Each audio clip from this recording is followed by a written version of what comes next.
大家好啊！今日我想同大家講嘅係咧，喺關稅緊張情況緩和之後咧，中美市場以外嘅情況嘅。咁相信啦，大家都知道近週咧，中美兩國嘅貿易緊張情況咧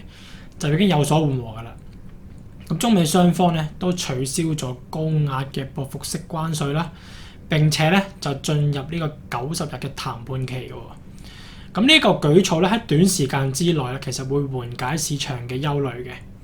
資金亦都開始回流啦，推動咗一啲嘅周期性嘅行業嘅表現嘅。咁投資者咧對於風險嘅偏好咧亦都有所提升嘅，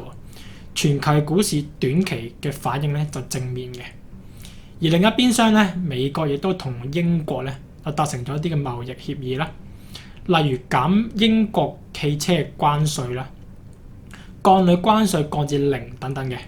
咁呢啲嘅措施咧係會令到英國嘅出口業咧，特別係汽車啊、鋼鐵啊、鋁業呢啲咧係有明顯受惠嘅。咁英國出口股咧就因此咧就持續上升啦。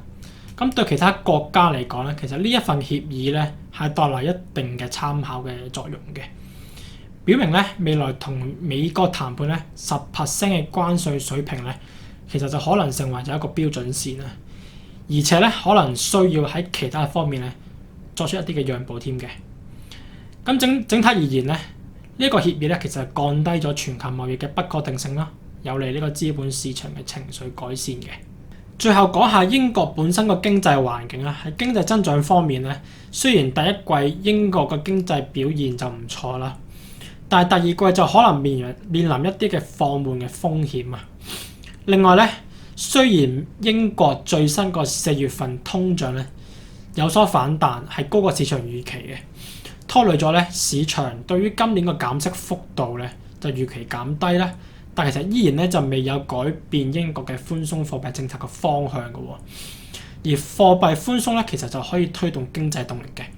加上咧美英關稅協定啊，利好一啲嘅英國出口啦。係有助英國嘅股市咧就維持相對強勢嘅。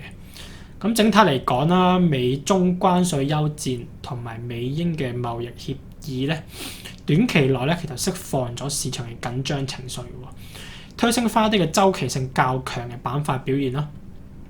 英國咧就保持呢個貨幣寬鬆嘅政策，令到英股咧喺風險市場中咧就表現相對穩健嘅。後續咧，英股係可能繼續成為咧波動市況底下咧，仍然係可進攻，亦都可防守嘅優質市場嚟嘅，大家都可以留意下。咁我哋今個禮拜就先講到呢度，我哋下次再見，拜拜。